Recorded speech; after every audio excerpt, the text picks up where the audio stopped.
William, well done, a win, but just how hard was that, particularly in the second half? Yeah, it was hard, but we are happy to win today. And yeah, we conceded some occasion, but we were strong and solid, and it's good. How much do you think it was about character and fighting spirit that Arsenal showed in the second half? Because Palace were right in your faces. Yeah, it's like this. It's the first game. We knew it will be hard here, so we stayed compact and strong, and it's good for the team. And for you personally, your long-awaited Arsenal debut, how did you enjoy it? Yeah, it's a long time I watching for this moment, and I'm so happy to start my first game with a win and clean sheet. A lot of Arsenal fans were saying you played superbly tonight. How come it took 3 years for us to see you? How much good do you think that spell, that time in France, did you?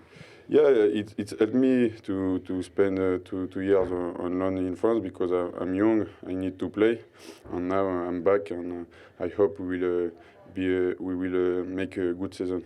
How did you find it? Did you find it easy to slot into the side, to come in straight away? No, it's never easy. We have to give the maximum of ourselves, and it was good. What does a win? It's only one win. It's the first day of the season. But what does it give you in terms of a start? It's the first game. It's important to win for the confidence and to start well the season. Congratulations, and congratulations on the start, at long last, to your Arsenal career. Thank you very much. See you. A performance worth waiting for from William Saliba. You gave him man of the match, Jamie. Yeah, I thought he was really good. I mean, he didn't have too much to do in the first half, but there was one moment where Arsenal were pushing up to halfway and a lot in that first half. Patrick Anderson kept putting balls over the top. But there was one ball that just went in behind the Arsenal back four, in behind Ben White. He just come across, but he was running with someone. I think it must have been Edouard at the top end of the pitch, and the way he dealt with it, just, you know, that big long stride, getting his left arm across. He looks the part. Even before you see him play, if you see him run out for the bump, you think, oh, he looks the part. He looks a good player, and you're just looking for signs of it. And I just think for such a young age, how he dealt with that second half, a couple of times helping Ben White, balls into the box. I think Arsenal fans have been excited about this lad for a while. He's gone on loan to France for 3 different teams actually each season.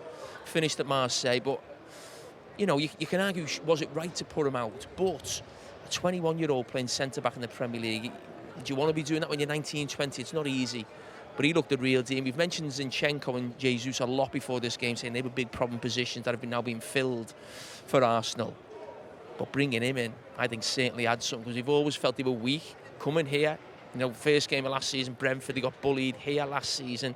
And it's just his physical stature, I think, will certainly help them in tough away games. It's interesting that the path that he's taken, particularly because he partnered Fofana in defence in Saint-Etienne, and he came into the Premier League and made such an immediate impact. That idea that they've sent him away, that they've let him develop at 3 different sides, went back to Saint-Etienne, he was at Nice, and then at Marseille last season. How much do you think that's helped him? I think the most important thing for young players just generally is to play football. We see a lot of players that get stuck in between that sort of first team and reserves, and they sort of don't get the football. He's got football inside him. Look, I was massively impressed by him. It reminded me of a young Rio Ferdinand. And he'll actually get stronger, and his body will become more coordinated. He's such a young centre-back still at the age of 21. But that is, you know, Crystal Palace away, that is a tough away game in the Premier League, because they do throw everything at you. The forward players for Crystal Palace challenge you one-on-one. They drive at you all the time. They never give you a moment's peace. That's a big night for him, getting his debut in such a sort of strong team. I said that, obviously, the little bit before. The clean sheet for me, coming through that second half when Arsenal probably weren't at the best in that part of the game, was the most, I think, the most enjoyable thing for Mikel Arteta tonight. If you were going to pick man of the match in the first half, would it have been Gabriel Jesus? Yes. Oh, yes. Wow. He was just electric. He was so sharp. Every time the ball come into him, I mean, there was a turn he did on Anderson on the halfway line. Anderson was absolutely out of this world in this game, but he did something on the halfway line, and I couldn't believe it. I was just watching it, and you know, when I'm commentating, I'm watching a striker who's on top of his game. I keep thinking, I'm glad I'm not playing against him, and that was me feeling in that first half. Every ball, every little 1-2, the times he went past players, I thought he was sensational in that first half, and he actually looked like a Man City player playing for Arsenal. That's the best way to describe it, because we've always talked about him as not quite doing enough to be a first choice for Man City, and that's probably fair, but he looked a cut above, an Arsenal, sort of anyone else in their team in that first half. Would it be reading too much into it to say he looks like a player who's got the confidence of being first choice? Absolutely. I mean, look, he was confident at City, I felt. I mean, he didn't always play, but I never saw him, to be fair, as somebody who lacked confidence when he came on. Maybe didn't develop as much as they would have thought at City, but I was, like I say, I thought he was a fantastic player. In and out of possession, always works hard, gives his all, sprints people down, hunts them down. Big signing for Arsenal. Keep him fit, and they're in with a big chance. A big chance, but they have to keep him fit. Yeah, and they just overall, Arsenal's performance this evening, particularly in the first half, what did you make of it? I mean, I said they played like a big team. Now, Arsenal are a big team. They're a big club. But when I talk about playing like a big team, I'm talking about Man City or Liverpool. I'm talking about one of the top teams that you think wherever they go, they dominate the opposition. And it felt like you were watching Man City or Liverpool in that first 20 minutes, half an hour. Completely dominated Crystal Palace. Whether that was something to do with Crystal Palace's slow start, the pre-season, you started trying to gauge it as you're watching it. And I felt Crystal Palace would get stronger as they did. But some of the football and how quickly they got the ball back was really impressive in those first 20, 30 minutes. And we saw that at times last season. But I just thought the added, influx of certainly Jesus, Zinchenko was really classy on the ball in that first half, and Saliba at the back. It just felt like they've really strengthened. I was more impressed in the second half with them, because I think the first half I expect them to do, Martinelli, Ødegaard, Jesus, Saka. I actually expect them to be brilliant and electric like they were, because they are. They're fantastic players. We've lauded them for the last 12 months, those players, and said they're brilliant. But the question mark over Arsenal will be, have they got that robustness and resilience, physicality to handle those difficult 15, 20 minutes in away matches that they got in that second half here against Crystal Palace? And I think they got through that, and that impressed me. And that's, I think, something that I'll be looking at more, you'll be looking at more in the next few weeks. When they get tested in matches, can they stand up to it? And they did tonight. Patrick Vieira talked before the match about Crystal Palace being aggressive towards Arsenal. Do you think Arsenal coped well with that style? I think they did. They did cope really well in that second half. But I thought Crystal Palace were brilliant in the second half, and the way they play, it's almost a unique place to play. It feels like an old-fashioned ground. It's not like a big, huge new stadium where the pitch is really big. It's really tight. Supporters on top of you. The amount of times they win the ball back, or they're getting fouls, or they're trying to play 1-2s on the edge of the box. It's not an easy place to come to, and it's because of that. I think if Crystal Palace left here and went to somewhere with a bigger pitch, maybe the fans were a little bit further away, it'd almost be a doddle for some teams, certainly the top teams, to come here. But that's why it's so tough. It's like a throwback. Even like the atmosphere behind the ground is a throwback to sort of, the 80s or the 90s, really, where the game's just end to end. There's lots of challenges, and that's what they live off here. The crowd, get up. Zaha goes down, he gets a free kick, lifts everybody, and they've got so many players who can cause you problems like that. So, ability-wise and physicality as well, they really did stand up Arsenal. The only area really that Arsenal struggled in the second half at times was a little bit in full-back positions, wasn't it? With Ben White against Zaha, a little bit Zinchenko on the other side as well against Ayew. That was the only time I thought there was a little bit of concern, was with those full-backs. So they just need to be a little bit, obviously Ben White, you mentioned it before a game. I used to go out sometimes to right back. Sometimes I go back into centre back. It is difficult when you switch. You do need that sort of run of games, 5-10 games to be able to get used to it. Different energy systems called upon. A lot more running involved. A lot more working of your jockeying and your sort of 1v1 defending. You've got to be a little bit more proactive going forward on the ball, obviously, as well. So it's a big ask for Ben White to play there tonight against Zaha. It's difficult, obviously, against anybody. So he gives everybody a difficult time. The game's improved enormously, when I think about it in the last 10 years in terms of accentuating the positive. There would be a time sometimes, you play against a team, you'd have a corner and you'd think we better leave two back because they might counter-attack on us. These coaches nowadays don't think that way. They're always thinking on the positive side of things. They push everybody up. To have everybody up, I'd be nervous as hell if I was Ben White there at the edge of the box thinking, if I get in a race there with Zaha, I'm going to give myself another 5-10 yards. I would definitely not. I would definitely not have gone towards the edge of that box without thinking, if someone heads this out here, I'm in a massive race, I'm in a massive problem. I think like that. I think you would as well, wouldn't you? I think the way the game's gone, and you think of like the set piece coach, there's a lot made of Arsenal getting one. Other clubs have got one. Every club's going to end up with one. Every club will have a set piece coach. There's no doubt about that. Huge part of the game. But the way the game is now, what makes it so brilliant, and way the Premier League's evolved, not just the old First Division in the 30 years.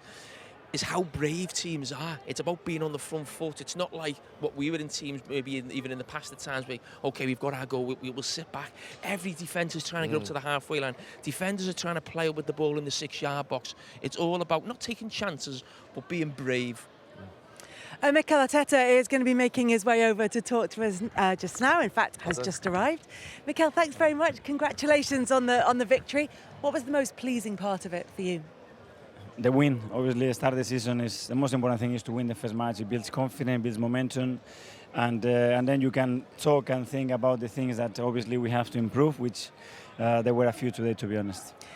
Lots of things, we'll come on to that in a second, but just to focus on the positives, the new players who came in, the performances of all of Saliba, obviously not a new player, but his performance, Jamie gave him man of the match.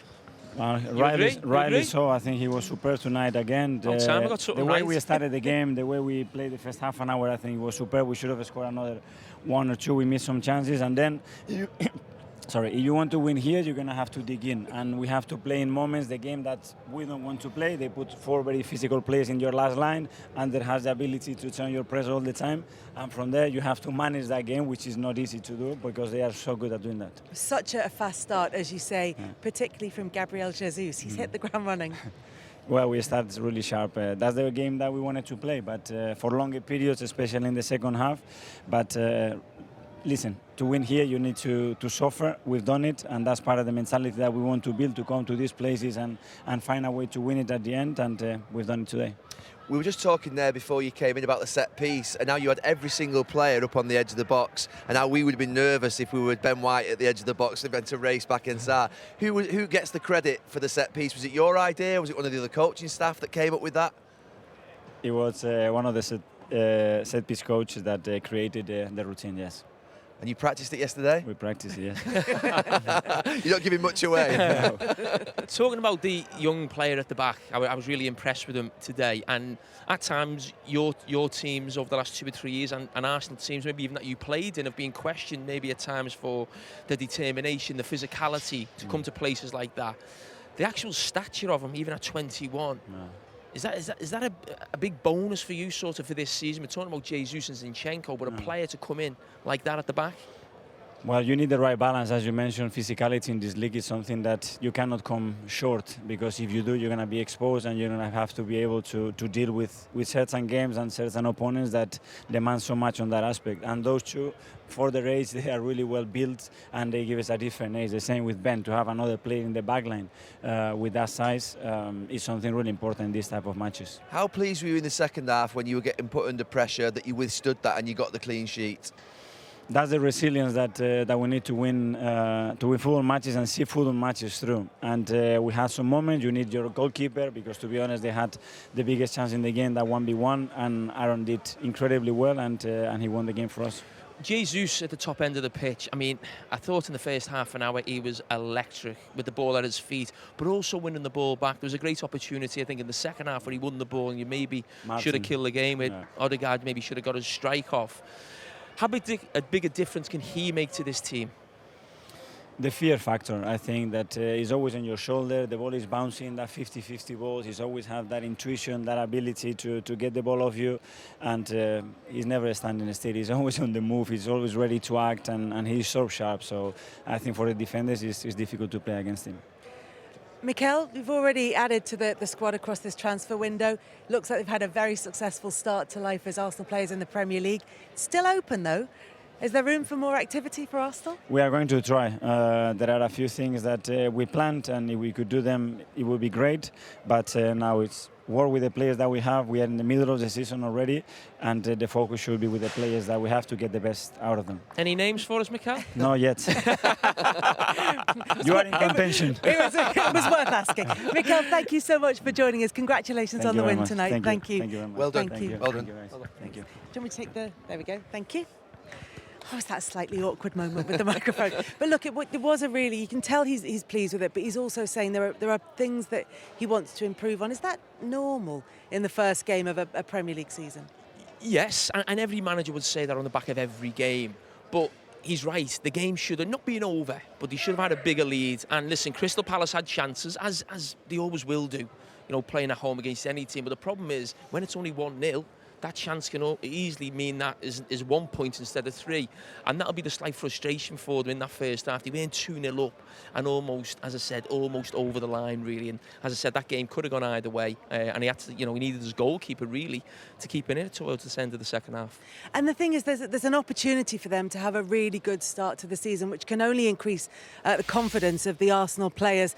So the 3 of the next 4 are at home. They're against Leicester, Fulham and Aston Villa. They've got Bournemouth away in there as well before they play Manchester United at Old Trafford and then Everton at home. There's a chance for them to really gel as a squad. Yeah, that was really important tonight to get that first one out of the way, because that's an awkward one, Crystal Palace away. Those next 4 look pretty good. They look pretty good. They can amass a lot of points in the first 4 or 5 matches. That'll give them confidence. They need to start well. Obviously, it's a long season. We know that the challenges are going to come down the line and the bigger games will come. But look, keep that squad fit and add a strength to it tonight. And that back 4, let's say, the only concern I had about Arsenal tonight was those full-backs at times in the second half when they were put under pressure. But they came through it. That was really important. They did, and they demonstrated what I think the question is of Arsenal. Can they show that resilience in those difficult moments? The manager mentioned there they might still go into the market. Where do you think that might be, or where do you think they might be looking to strengthen? I can only think central midfield. I was thinking, if Xhaka got injured, Partey got injured, or Partey was away, that type of thing I think would potentially cause a problem. They say Zinchenko could go in there. I can't think of anywhere else. Where else would you think? No, I'm the same. When he said that, I was intrigued by it, because don't forget they've got a midfield player from Porto still to come in. I think who's been injured, missed out tonight, Vieira. So they've still got him. I think he's more of a sort of an Odegaard sort of skill. Yeah. I'm talking about more of a stable sort of, if one of those 2 experienced ones. I know Zinchenko can go in there. That's the only area I can think of. Maybe right back, but then they've got right back, so I can't think they're going to bring. I can't think Tomiyasu's going to come back. You've got others. So midfield is the only area I would look at and think, obviously, that's one that I just think, if they had a really top midfield player, because I just think even Xhaka tonight, he got booked. I always think that he's going to go and let you down. First booking in the Premier League season. Yeah, he's always going to go and let you down at some point in the season. So you think, well, should we plan for that now? Because we know it's coming. So you might as well just try. Can they get another central midfield player? I think that would be, a really good transfer. It's been a good transfer window anyway, but it would be. I think it would finish it off. You said you think they have to finish in the top 4 this season. Yeah. On that performance, and it's only 1 game because that's all we've got to judge them on so far this season. Do they look good for that? No, they look good. At the moment, if you said to me, I think Tottenham will finish in the top 4. I think they've done brilliantly. Conte will have them right. Chelsea, I think they've got to prove it to us. Manchester United at this moment in time look sort of the lesser out of those ones. So I think Arsenal are in pole position at this moment in time. We're doubting Chelsea, but I'm doubting Chelsea because I just feel something's not stable there. But we'll see. They're on tomorrow night. We'll see them against Everton. We'll see whether those sort of rumours that are coming out of the club and that sort of dissatisfaction that we've seen potentially in the last few weeks sort of emerged into something else. But they've signed quite a few players. They're spending money, and we'll see how they perform. But it's a big job for Arsenal to get into that top 4, because Chelsea, United, Tottenham, Liverpool, City, they're all obviously, Liverpool and City are a given. They only just missed out last season. Do they look better this time around? Yes, they're better. There's no doubt. Just the players that they brought in, and we're not just, you can say we're just judging it off of 1 game, but Gabriel Jesus is better than Lacazette. Zinchenko is better than Tavares, who was in that position.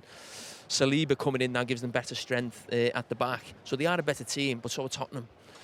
Man United will be better this season. They can't be any worse. I think they've got a better manager now than they sort of had at any stage last season. So they will be stronger, and I'm sure they'll go into the market again. You need to get better. You need to keep improving just to stand still in some way. But we keep talking about the top. Yeah, are they in your top 4? Who? Arsenal. Not quite yet. If you're talking about right now, if no one bought another player, I'd say yes. But I still feel Chelsea will go and buy another 2 or 3 players, and they could be a completely different proposition at the end of August when we're talking about them. If they bring De Jong in, they've got Koulibaly at the back, brought Raheem Sterling in. That's a great sort of spine through the centre team that you've brought in, and they always. They have got that strength, that mentality, and they're used to playing 3 games a week, which Arsenal have to get used to, this team. But we keep talking about they have to get the top 4. They don't. They have to be in the Champions League next season. The Europa League does give them a great opportunity. We should dominate that competition, the strength and the money that we have in this Premier League. Our teams who just finish out the top 4, they should be looking to win that, every season, some of the Europa League. So Man United are in that as well, and that also gives them an opportunity. But it's just about being in the Champions League next season for Arsenal. They have to be.